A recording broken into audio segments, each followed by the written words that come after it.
Selamat malam pemirsa, Anda kembali menyaksikan Finishroom edisi Kamis 3 April 2025. Seperti biasa, sejumlah informasi sudah kami siapkan untuk menemani waktu Anda di rumah. Kita langsung saja ke Finishroom selengkapnya bersama saya, Devi Silaban.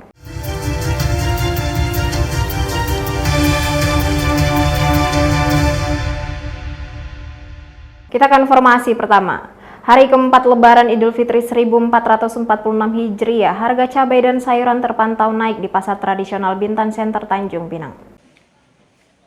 Pedagang cabai dan sayuran di Pasar Bintan Center Tanjung Pinang mengaku kenaikan ini terjadi akibat kurangnya pasokan barang ke pedagang Kamis pagi. Selain itu, biaya transportasi pengiriman dari luar daerah ke Tanjung Pinang juga naik. Untuk harga cabai jenis nano dijual pedagang Rp120.000 per kilogram dari harga sebelumnya Rp80 hingga Rp90.000. Sementara untuk cabai merah saat ini dijual Rp105.000 per kilogram, di mana sebelumnya Rp70 hingga Rp80.000.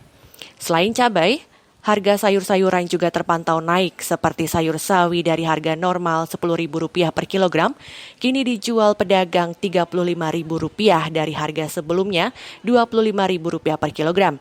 Sedangkan sayur bayam dan kangkung juga mengalami kenaikan, dijual Rp25.000 per kilogram dari harga normal Rp12.000. Ini cabai pada naik apa gimana nih Bang? Pada naik.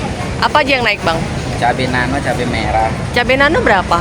Cabai nano 120 1 kilo kakak. Oh, sebelumnya berapa Bang? Sebelumnya 90 lebih, 80 lebih. Oh. Itu kan sebelum lebaran. Oh, kalau ini cabai merah?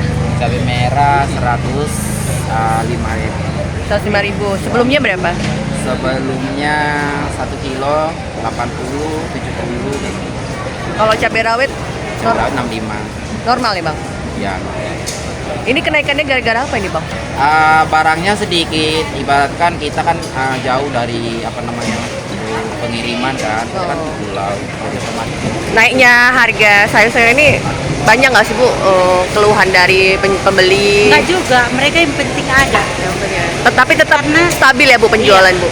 Kalau barang banyak itu harga mahal baru mereka komplain. Oke. Tapi kalau barang nggak ada tuh, mau bilang apa mereka? Yang penting ada. Untuk menyiasati harga kebutuhan pokok mengalami kenaikan, para ibu-ibu rumah tangga mengurangi jumlah pembelian. Lucia Ratnosari dari Tanjung Pinang melaporkan. Informasi selanjutnya, 453 warga binaan Lapas Kelas 2A Tanjung Pinang mendapat remisi khusus Hari Raya Idul Fitri dan Nyepi. Kepala Lapas Kelas 2A Tanjung Pinang Untung Cahyo Sidarto pada Minggu 30 Maret 2025 kemarin menyebut untuk warga binaan yang mendapat remisi khusus Hari Raya Idul Fitri yakni sebanyak 440 orang. Sementara sisanya warga binaan juga mendapatkan remisi khusus di Hari Nyepi. Mereka yang mendapatkan remisi khusus tidak langsung bebas namun masih tetap menjalani sisa masa hukuman.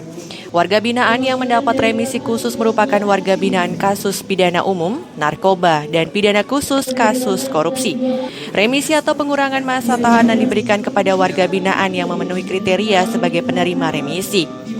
Untuk remisi Idul Fitri ada 440 orang untuk RK1 dan kemudian untuk RK2-nya ada 1 orang. Tapi tidak langsung bebas karena dia menjalankan subsidi. Kemudian untuk yang nyepi 1 orang, RK1-nya ada 1 orang. Pidana umumnya, pidana narkoba, dan juga ada pidana khususnya. Korupsi ya Pak? Misbah Sabilal Arsi dari Bintan melaporkan.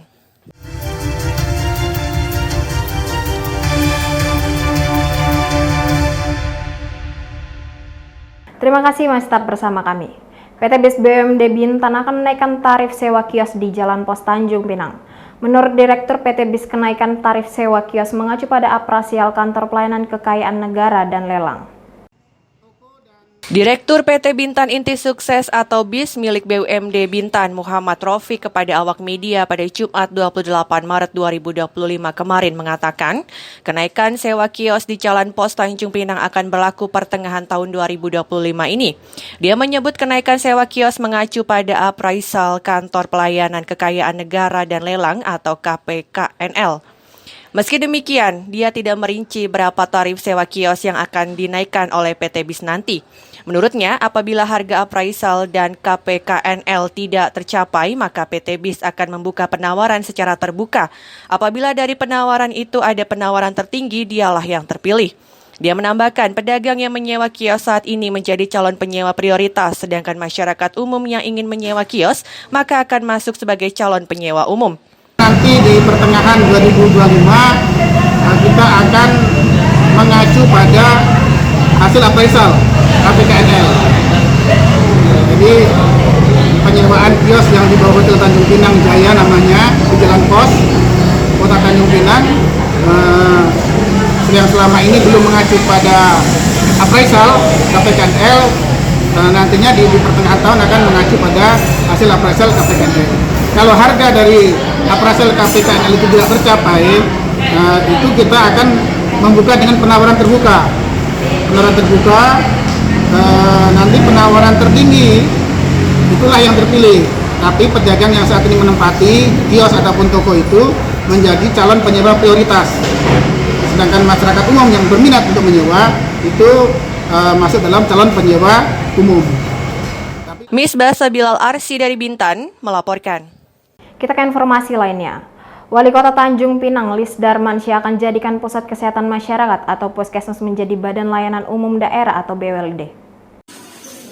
Rencana Pusat Kesehatan Masyarakat atau Puskesmas menjadi Badan Layanan Umum Daerah atau BLUD akan direalisasikan tahun 2025 ini. Hal itu disampaikan Wali Kota Tanjung Pinang Lis Darmansyah pada Senin 31 Maret kemarin. Menurutnya, apabila sudah menjadi Badan Layanan Umum Daerah, maka pelayanan puskesmas terhadap masyarakat akan berlangsung selama 24 jam. Dia menyebut selain itu juga akan dilakukan rawat inap di puskesmas apabila semua puskesmas di Tanjung Pinang sudah menjadi BLUD. Dia menambahkan saat ini jumlah penduduk Tanjung Pinang dibandingkan dengan sarana dan prasarana kesehatan belum mencukupi, sehingga harus memberikan kemudahan layanan kesehatan bagi masyarakat dengan kondisi efisiensi anggaran. Sebentar lagi kan tahun ini kita akan jadikan puskesmas itu menjadi BLUD. Ya, maka kalau pelayanan BLUD itu tentu sudah 24 jam. 24 jam rawat inap kan sudah. Ya, kalau rawat inap nanti juga akan dilakukan di puskesmas yang insya Allah akan ke depan. Semuanya puskesmas akan kita jadikan BLUD, Badan Layanan Umum Daerah. Mengurangi kepadatan.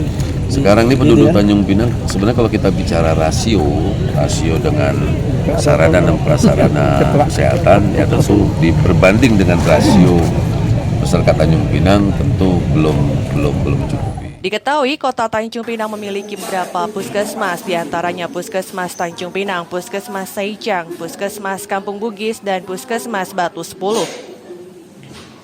Lucia Ratnosari dari Tanjung Pinang melaporkan. Jangan lupa follow Instagram dan TikTok BNewsClick untuk berita menarik lainnya.